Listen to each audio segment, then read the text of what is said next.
Super El Niño పంజా విసురుతున్న నేపథ్యంలో వ్యవసాయ అనుబంధ ఉద్యాన పంటల సాగుపై సర్కారు ప్రత్యేక దృష్టి సారించింది.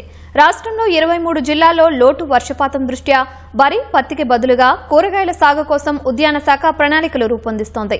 మహానగరం హైదరాబాద్ జనాభా అవసరాలు తీర్చేందుకు నగర చుట్టుపక్కల ప్రాంతాల్లో పెద్ద ఎత్తున కూరగాయలు, ఆకుకూరల సాగు ప్రోత్సహించేందుకు చర్యలు తీసుకుంటోంది. రైతులు అధైర్యపడకుండా స్వల్ప వ్యయంతో కూరగాయలు, ఆకుకూరల పంటలు సాగు చేసుకోవాలంటున్న రాష్ట్ర ఉద్యాన శాఖ జాయింట్ డైరెక్టర్ బి బాబుతో మా ప్రతినిధి మల్లిక్ ముఖాముఖి.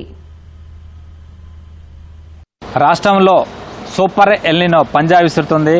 రాష్ట్ర వ్యాప్తంగా కూడా కరువు ఛాయలు నెలకొన్నాయి. ఈ నేపథ్యంలో వ్యవసాయ పంటలకు సంబంధించి ప్రభుత్వం ప్రత్యేక ప్రణాళికలు రూపొందించింది. అలాగే ఉద్యాన శాఖ పరంగా కూడా ప్రత్యేక కంటింజెన్సీ ప్లాన్ కూడా రూపొందిస్తుంది. ఈ క్రమంలో హైదరాబాద్ చుట్టుపక్కల కూరగాయల సాగు విస్తీర్ణం పెంచేందుకు ప్రణాళికలు రూపొందించింది. ఈ క్రమంలో గతంలో పూర్వ వైభవాన్ని తీసుకురావాలన్న ఉద్దేశంతో ఎల్నినో కూడా ఒక సదావకాశంగా తీసుకుని కూరగాయల పంటలు సాగు విస్తీర్ణం పెంచాలన్న లక్ష్యంతో ముందుకు సాగుతుంది. అయితే జిల్లా వ్యాప్తంగా చూసుకున్నా కూడా హైదరాబాద్ చుట్టుపక్కల గతంలో దాదాపు 50 కిలోమీటర్ల వరకు కూడా పెద్ద ఎత్తున కూరగాయల సాగు విస్తీర్ణం అనేది కాలక్రమంలో ఆ సాగు యొక్క విస్తీర్ణం తగ్గిపోవడం, ఇతర రాష్ట్రాలపై ఆధారపడే పరిస్థితి నెలకొంది. ఈ క్రమంలో ఉద్యాన శాఖ ఏం చర్యలు తీసుకునే అంశాల మీద చర్చించే ప్రయత్నం చేద్దాం. ప్రస్తుతం మనతో ఉద్యాన శాఖ జాయింట్ డైరెక్టర్ బాబు ఉన్నారు. సార్ నమస్కారం. నమస్కారం అండి. ఇప్పుడు ఎల్నినో ప్రభావం నేపథ్యంలో హైదరాబాద్ చుట్టుపక్కల కూరగాయల సాగు విస్తీర్ణం పెంచాలన్న లక్ష్యంతో కంటింజెన్సీ ప్లాన్ కూడా రూపొందిస్తున్నారు. ఆ యొక్క వివరాలు తెలియజేయండి. ఇప్పుడు ఎల్నినో వల్ల కంటింజెన్సీ ప్లాన్ అనేది మేము ప్రణాళిక సిద్ధం చేస్తున్నాము. ముఖ్యంగా ఈ కూరగాయలు 14 జిల్లాల్లో, హైదరాబాద్ చుట్టుపక్కల ఉన్న జిల్లాల్లో మనము నీటి ఆవశ్యకత, నీటి రిక్వైర్మెంట్ తక్కువ ఉన్న పంటల్ని ఎన్నుకోవటం జరుగుతుంది. అందులో సీడెడ్ వెరైటీ, తర్వాత సీడ్లింగ్స్ వెరైటీ. సీడెడ్ వెరైటీ ఏంటి? మన బెండి, క్లస్టర్, మన గోరుచిక్కుడు, బీరకాయ, సొరకాయ, కాకరకాయ, పంప్కిన్, తర్వాత కౌపి, బీన్స్. ఇవి తక్కువ వాటర్ నుంచి, అంటే లో water and medium water requirement crops. ఈ క్రాప్స్ని మేము ప్రిఫర్ చేయడం అనేది జరుగుతుంది. తర్వాత నారు పోసుకొని వేసుకునే పంటలు ఏంటి? టమాటా, మన వంకాయ, తర్వాత పచ్చిమిర్చి, ఇవి కూడా ప్రిఫర్ చేస్తున్నారు. కాబట్టి లాస్ట్ ఇయర్తో పోల్చుకుంటే ఈ సంవత్సరం ఇప్పటి వరకు దాదాపు 30,000 ఎకరాల్లో సోయింగ్ అయింది.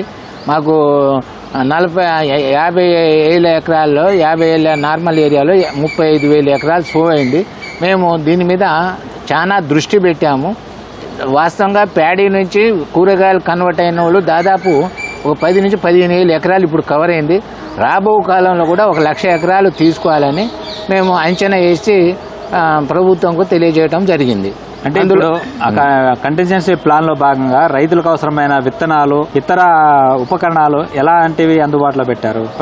ప్రస్తుతానికి మా MIDH mission for integrated development of హార్టికల్చర్లో మేము ఒక 8,000 ఎకరాలు ఈ విత్తనాలకు, కూరగాయల నారుకు రైతే తెచ్చుకొని నాటుకున్న వెంటనే, వారే నాటుకున్న వెంటనే 40% అంటే ఎకరానికి 9,600 చొప్పున వారి అకౌంట్లో జమ చేయడం, రియంబర్ చేయడం జరుగుతుంది. ఇప్పటి వరకు దాదాపు 4,000 ఎకరాలకు మేము రియంబర్ చేసినాం. ఇంకా మా జిల్లా అధికారులను కూడా మా డైరెక్టర్ గారి ఆదేశాలతో, మా మంత్రి గారి ఆదేశాలతో మేము ఇంకా ఎక్కువ ఏరియాని చేయమని చెప్పాము. ఆ ఏరియాను కూడా మేము దాదాపు 50 నుంచి 1,00,000 ఎకరాల వరకు ఈ MIDHలో ఈ కూరగాయల పెంపకం అనేది మేము చేపడుతున్నాము. ఈ ఎల్నినో ప్రభావంతో హైదరాబాద్ చుట్టుపక్కల రంగారెడ్డి, మహబూబ్ నగర్, సంగారెడ్డి ఈ యొక్క ప్రాంతాల్లో దాదాపు 5 నుంచి 15 మీటర్ల భూగర్భ జలాలు పడిపోయాయి.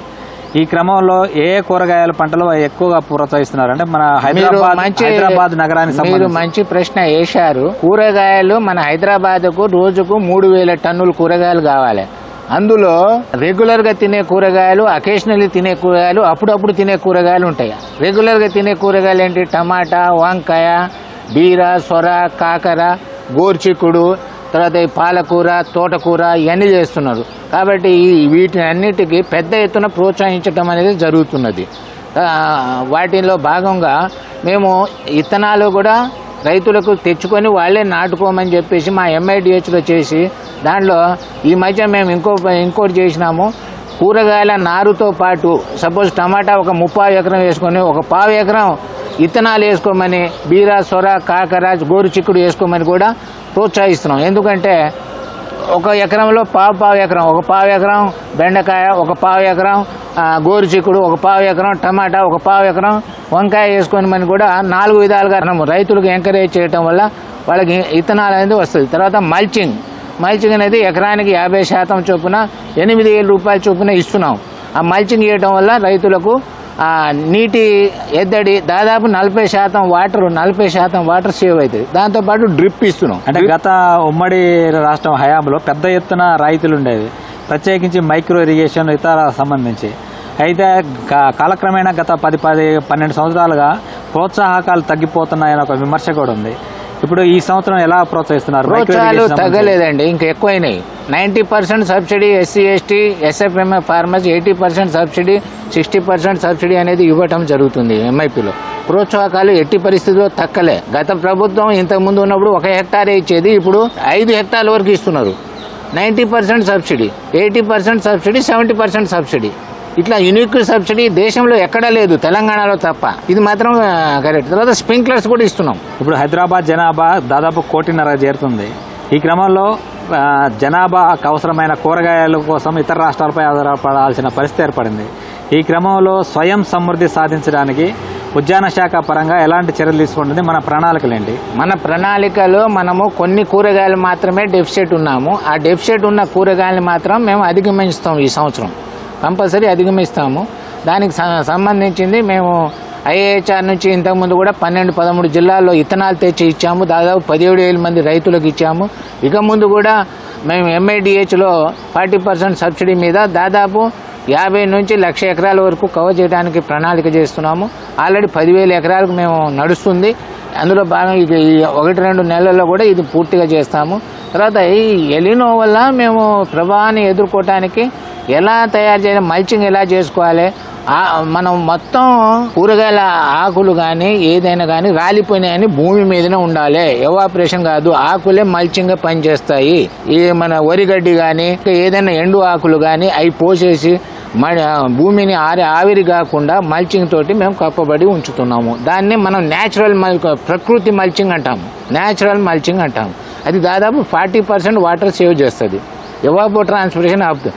ఒకవేళ 40 డిగ్రీల సెంటీగ్రేడ్ ఎదిగితే కెవిలియన్ అని ఒకటి ఉంటుంది, 2%. యాంటీ ట్రాన్స్పరెంట్ స్ప్రే చేయటం వల్ల కూడా మనము ఎవాపరేషన్ ఆపవచ్చు, పంటలు కూడా దిగుబడి తీయవచ్చు. కూరగాయల సాగులో రైతులు విచక్షణ రహితంగా రసాయన ఎరువులు, క్రిమిసంహారక మందులు వాడుతున్నారు. ప్రత్యేకించి బీర తీసుకోవచ్చు, తర్వాత కొన్ని రకాల పంటల్లో విచక్షణ రహితంగా వాడుతున్నారు. దానివల్ల రసాయన అవశేషాలు అంటే ఆహారం తినడం వల్ల అనారోగ్య సమస్యలు ఉత్పన్నమవుతున్నాయి. ఈ నేపథ్యంలో సహజ వ్యవసాయాన్ని ప్రోత్సహించేందుకు ఎలాంటి చర్యలు తీసుకుంటున్నారు? మీరు అన్నది కరెక్టే. ఎక్కడైతే టెంపరేచర్ ఎక్కువ ఉంటుందో అక్కడ పురుగులు రావటం అనేది జరుగుతుంది. ఎందుకంటే వాటిలో రసం పీల్చే పురుగులు ఈ టెంపరేచర్ ఎక్కువ ఉన్నప్పుడు అవి ఎక్కువ ఉధృతం అవుతాయి. వాటిని అరికట్టడానికి మనము ఎల్లో ట్రాప్స్ అని అంటాం, బ్లూ ట్రాప్స్ అంటాము. ఫ్రూట్ ఫ్లైకి ఎల్లో ట్రాప్స్, త్రిప్స్కి బ్లూ ట్రాప్స్ అనేది వాడటం వల్ల కొంత ఉధృతం అనేది తగ్గుద్ది. తర్వాత ఈ కెమికల్ కంటే మనము జీవామృతము, బ్రహ్మాస్త్రము, ఈ అగ్ని అస్త్రము అవి మనం కషాయాలు స్ప్రే చేయమని చెప్తున్నాం. తర్వాత భూమి యొక్క బలం పెరగటానికి మనము పశువుల ఎరువు వాడమంటున్నాం. పశువుల ఎరువు వాడే తర్వాత ఇప్పుడు భూమిలో ఉన్న ఫాస్ఫరస్ కానీ పొటాష్ కానీ దొరకాలంటే జీవన ఎరువులు వాడాలి, PSB వాడాలి.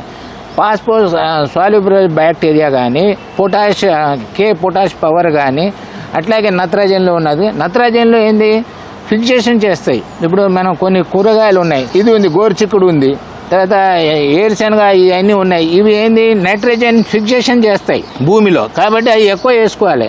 గోరుచిక్కుడు పెద్ద రోగం రాదు, అట్లాగే మన చిక్కుడుకు పెద్ద రోగం రాదు. తర్వాత ఈ సొర, బీర, కాకర ఓపెన్ పాలినేటెడ్ అంటే సీడ్ విత్తనం వేస్తే మళ్ళీ రైతులు సీడ్ తయారు చేసుకోవచ్చు. సీడ్ విత్తనంలో రోగాలు తక్కువ, నీళ్లు కూడా తక్కువ అవసరమే. హైబ్రిడ్ కంటే నీళ్లు తక్కువ అవసరం. కాబట్టి రైతులు కూడా సమన్వయం పాటించి ఈ జనాభాకు సరిపడే కూరగాయలు అందించాల్సిన బాధ్యత రైతులకు ఉంది, మనకు ఉంది. కాబట్టి రైతులు కూడా ఈ హైబ్రిడ్స్ కంటే ఓపెన్ పాలినేటెడ్ వేసుకోవటం వల్ల వాళ్ళకు కొంత తట్టుకుంటుంది, ఆ తేమైనా తక్కువైనా కూడా తట్టుకుంటుంది. కాబట్టి ఓపెన్ పాలినేటెడ్ అనేది కూరగాయలు వేసుకోవాలని రైతులకు డిపార్ట్మెంట్ తరఫున సూచనలు చేస్తున్నాం. ఓకే, ధన్యవాదాలు సార్. Thank you. ఈ ప్రతికూల పరిస్థితుల నేపథ్యంలో రైతులు సంప్రదాయ పంటలకు భిన్నంగా కూరగాయల పంటలు ఆకుకూరలు సాగు చేసుకున్నట్లయితే సుస్థిర ఆదాయంతో పాటు పర్యావరణ హితంగా ఉంటుందని చెప్పి ఉద్యాన శాఖ సూచిస్తుంది. రైతులకు అవసరమైన రాయితీలు అలాగే ఇతర సంక్షేమ పథకాలు కూడా చేరువ చేస్తున్నట్లు ఉద్యాన శాఖ చెప్తుంది. కెమెరామెన్ అంబాదాస్తో కలిసి మల్లిక్, ఈటీవీ న్యూస్, హైదరాబాద్.